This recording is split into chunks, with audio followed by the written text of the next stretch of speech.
একদিন অস্মিতা নিজের ঘর পরিষ্কার করছিল, তখন সে একটা পুরনো ডায়েরি পেল। অস্মিতা সেই ডায়েরিটা পড়ল আর সে অবাক হয়ে গেল। ওই ডায়েরিটা নিয়ে সে তার বান্ধবী রীতার কাছে এলো। আরে এই দেখ, আমি কি পেয়েছি। তুই জানিস ডায়েরিতে একটা ডেডলি গেমের ব্যাপারে লেখা আছে। কোন গেম? মিডনাইট ম্যানের হন্টেড গেম। সেটা আবার কি রে? দাঁড়া, আমি পড়ে তোকে বোঝাচ্ছি। অনেক বছর ধরে মিডনাইট ম্যানের লোকেদের প্রাণ নিয়ে এসেছে, আর এই খেলার নাম মিডনাইট ম্যান এই জন্য রাখা আছে কারণ এই খেলাটা রাত্রি 12টার সময় খেলা হয়। খেলার নিয়ম খুবই সহজ।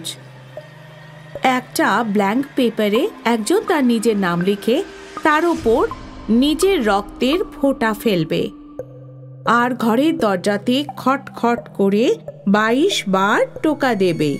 তারপর খেলোয়াড়কে মোমবাতি জ্বালাতে হবে, আর যে কোনো কারোর সাথে এই খুনি খেলা শুরু হয়ে যাবে। মানা হয় যে 22 বার দরজাতে টোকা মারার আগেই মিডনাইট ম্যান ওই বাড়িতে এসে পৌঁছে যায়। এরপরে খেলোয়াড়কে সারা বাড়িতে ঘুরে বেড়াতে হয়। এবার ঘুরতে ঘুরতে যদি তার মোমবাতি নিভে যায়, তাহলে তাকে 10 সেকেন্ডের মধ্যে সেই মোমবাতিটা আবার জ্বালিয়ে ফেলতে হবে। আর যদি কোনো কারণে সে জ্বালাতে না পারে, তাহলে সেই মানুষটার শুধুমাত্র একটা চিৎকার শোনা যায়, আর কিচ্ছু নয়। মিনিটের মধ্যে তার মৃত্যু হয়ে যায়। এরকম আবার কোনো খেলা হয় নাকি? কিসব বাজে কথা। যখন লেখা আছে তাহলে নিশ্চয়ই হবে, তাই না? আমি তো আর এই খেলাটা তৈরি করিনি। আমার মনে হচ্ছে যে এই খেলাটা কাল্পনিক খেলা, কেউ ভয় দেখানোর জন্য এই খেলাটা বানিয়েছে। আমারও তাই মনে হয়, কিন্তু যখন আমি এই খেলাটার ইতিহাস পড়লাম তখন আমি নিজে অবাক হয়ে গেছিলাম। আচ্ছা দাঁড়া, তোকেও শোনাচ্ছি। মিডনাইট ম্যানের হন্টেড গেম এটা কোনো খেলা নয়, বরং এটা একটা যন্ত্রণাদায়ক ঘটনা। 1610 সালে এই কাহিনী শুরু হয়েছিল। ইউরোপের একটা ছোট্ট গ্রামে একটা বিরাট বড় পরিবার ছিল, লুসিফার পরিবার। এই পরিবার গ্রামের মধ্যে সব থেকে ধনী ছিল, আর পুরো গ্রামে এদের রাজত্ব ছিল। গ্রামবাসীরা এদের মাথা নিচু করে প্রণাম করত।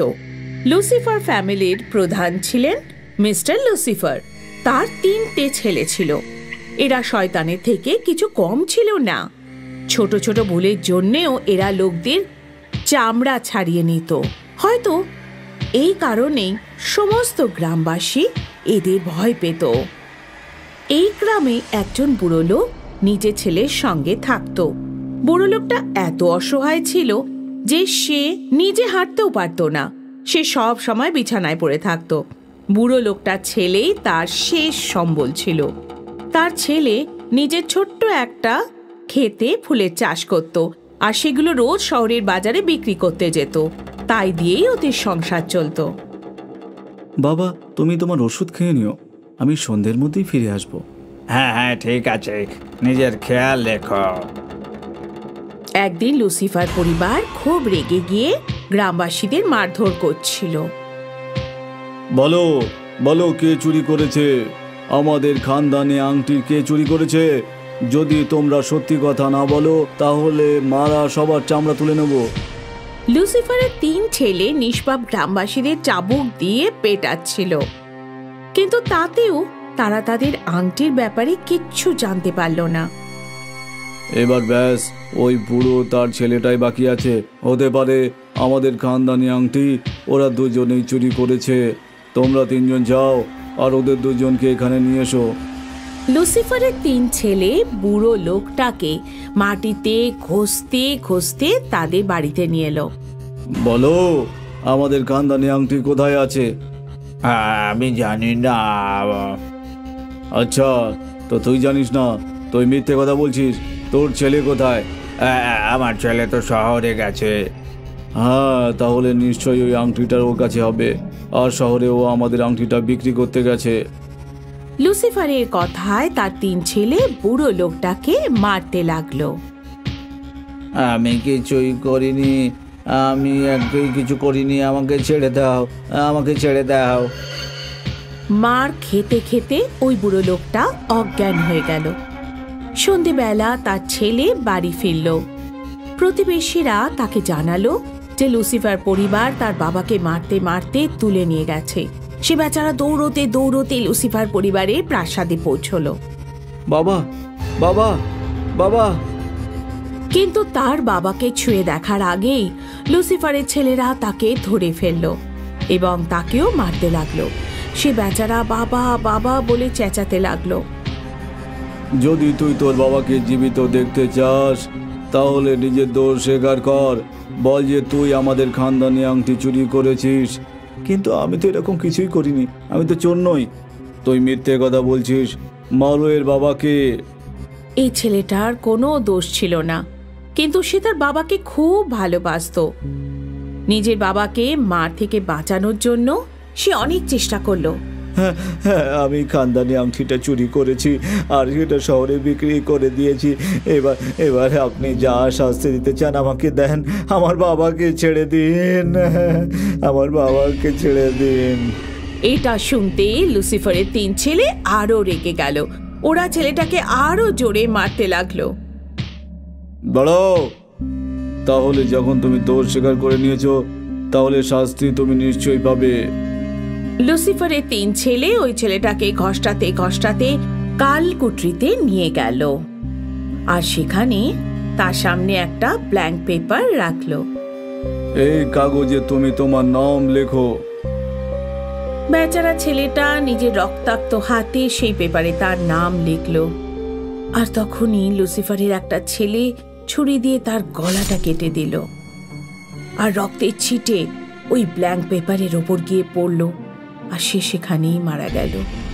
যখন বুড়ো লোকটার জ্ঞান ফিরল তখন সে তার ছেলের এই অবস্থা দেখতে পেল। আমার ছেলেকে তোমরা মেরে ফেললে, তোমরার মধ্যে কেউ বাঁচবে না। যে পরিবার নিয়ে তোমার এত অহংকার তা মাটিতে মিশে যাবে। এটা আমার অভিশাপ, তোমরা সবাই মরবে, মরবে, সবাই মরবে। এই বলে ওই বুড়ো লোকটাও সেখানেই মরে গেল।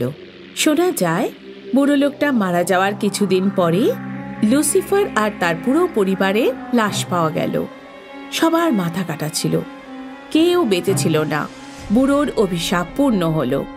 এই ঘটনার অনেক বছর বাদে 2 বন্ধু ছিল যাদের শয়তানের শক্তিদের জাগিয়ে তোলার শখ ছিল, আর তাই জন্য তারা ভাবলো যে তারা মিডনাইট ম্যানকে ডাকবে এবং তার সাথে কথা বলবে। ঠিক একই রকম ভাবে ওরা দুজনে নিজেদের নাম পেপারের উপর লিখলো, তার উপর নিজেদের রক্তের ফোঁটা ফেললো আর অপেক্ষা করতে লাগলো। হঠাৎ তাদের দরজায় খটখট হতে লাগলো। কেউ অনবরত তাদের দরজা খটখট করছিল। ওরা দুজনে ভয় পেয়ে গেল। আর যখন 22 বার খটখট হলো তখন আচমকা ওদের মোমবাতি নিভে গেল আর তাদের সামনে সেই শয়তান এসে দাঁড়ালো, মিডনাইট ম্যান। এরপরে ওই 2 বন্ধুর লাশ পাওয়া গেল। এবার বলো, এই খেলাটা কি কাল্পনিক? আরে এটা তো খুব ভয়ঙ্কর খেলা রে। আরে এই দেখ শেষকালে কি লেখা আছে। কি? ভুলেও কখনো এই গেম খেলার চেষ্টা করবে না। স্মিতা, কিন্তু কি গ্যারান্টি আছে যে এগুলো সব সত্যি কথা লেখা আছে? এটা যদি একটা শুধু গল্প হয় তাহলে? আমার তো এটা সত্যি মনে হচ্ছে। যদি তোর বিশ্বাস না হয় তাহলে তুই ট্রাই করে দেখ, কিন্তু আমি তোর সাথে থাকবো না। আমি আমার বাড়ি যাচ্ছি। অস্মিতা নিজের বাড়িতে ফেরত চলে এলো, কিন্তু রিটা একটু কনফিউজ ছিল। সত্যি কি কোনো মিডনাইট ম্যান আছে? আমার তো মনে হয় না যে আসলে এরকম কিছু হতে পারে। এগুলো সব মিথ্যে কথা, বাজে কথা। আমি বরং একটা কাজ করি, এই গেম ট্রাই করে প্রুফ করে দেখিয়ে দিই, তাহলে সবকিছু জলের মতো পরিষ্কার হয়ে যাবে। রিটা রাতে একটা ব্ল্যাঙ্ক পেপার নিল আর তার উপর নিজের নাম লিখলো। এবার শুধু 1 ফোঁটা রক্ত দিতে হবে। তারপর রিতা তার উপর নিজের 1 ফোঁটা রক্ত ফেলল। রক্ত ফেলতেই তার বাড়ির পরিবেশ বিগড়ে গেল। দরজার জানালা সব খটখট করতে লাগলো। ও এখান ওখানে দেখতে লাগলো। ওর সামনে সে এসে দাঁড়ালো, দ্য মিডনাইট ম্যান। পরের দিন সকালে অস্মিতা রিতার লাশ দেখতে পেল আর সে বুঝে গেল। এই খেলার ব্যাপারে তোমাকে না বলাটা আমার উচিত ছিল, তাহলে আজ তুমি জীবিত থাকতে। রিতাকে নিজের প্রাণ দিতে হলো, সেটা শুধু একটা খেলার জন্য। ওই ডায়েরিতে সত্যি লেখা ছিল, ভুলেও এই গেম খেলার চেষ্টা করো না।